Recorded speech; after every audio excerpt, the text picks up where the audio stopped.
Hey everyone, continuing our batch of reviews where we're catching up on some new releases, and here today we're looking at Pixels. Now Pixels is directed by Chris Columbus, which he's a kind of a family-friendly director guy. Anyway, he's giving us the story of Pixels that's based off of a short film where we get the story of aliens coming to Earth and using live, real versions of retro video game characters and enemies to attack the Earth and destroy things. And it's up to a band of childhood video game champions who are now all grown up, and they are pulled out of mothballs basically and given a purpose, and that purpose, along with these special light cannons, is to battle these retro video game aliens before they destroy the Earth. And they have to face a number of those challenges, and if they fail those challenges, well, then the Earth gets deleted.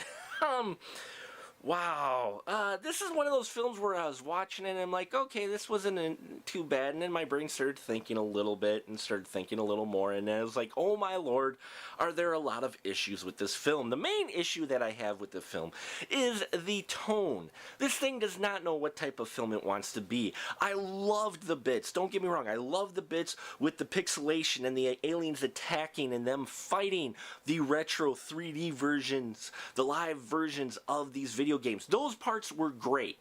Enjoyed those immensely. Had a great tinge of nostalgia. Looked really good. They captured the spirit well, and I really wanted to grab a light gun and help them play this game in real life. So those parts were very exciting to me.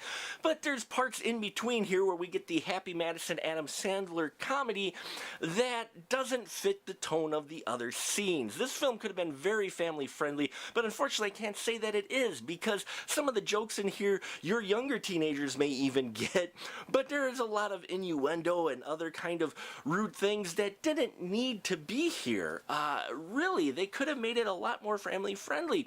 Now, Adam Sandler hasn't had a long, good track run lately at the box office, and in here, unfortunately, I think that lack of tone or feeling of where exactly he wants to go hurt it. Also, just the writing of the script in general.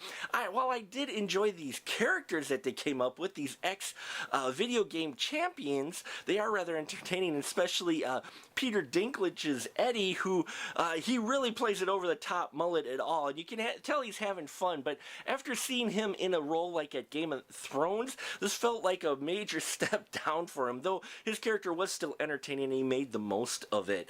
The female character in here, Michelle Monaghan, man, you know, I'm sorry. They really messed up a character there where they kind of made her strong, but not. Though she did have a position of authority, we have the Adam Sandler character who seemed to have more pull than she did, and that just didn't quite sit right with me. And then there's the character of Cooper, who is one of Adam Sandler, his character's name is Brenner's, his buddy, and his buddy Cooper has a major position in political office, which was really ridiculous. I'm like, why did they have to go there, okay? And the film had me sucked in at first when they went to the throwback of doing a retro video game championship, and you got Dan Aykroyd making a cameo there, and I loved that bit. That bit was really well done, though there are still a few parts in there that had problems as far as continuity of what was actually in 1982, I think it was supposed to take place. Folks, this is a jumbled mess. Well, the video game action sequences that they have where they're fighting the live action video game characters were very entertaining, and you get to see a lot of references in the final battle to Burger Time, Paperboy, Joust, Frogger. All of those references in there were really great to see. Even Max Headroom makes an appearance. Little spoiler alert there, but the reason I give the spoiler is, folks, don't go to the theater to see it. Wait for rental, okay? I can only give this 2 stubs here. I couldn't quite get into it.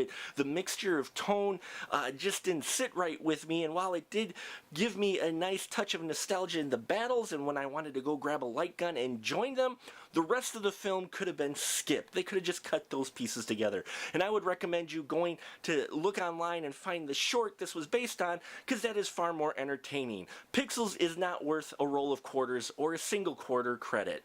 And that'll about do it for us here at the Final Cut. If you've seen Pixels, leave your comments down below. As always, tell me, what is your favorite video game movie? Love to hear your comments down below. Make sure you subscribe as well. And thank you so much for watching. I appreciate the support. Until next time, keep that ticket stub.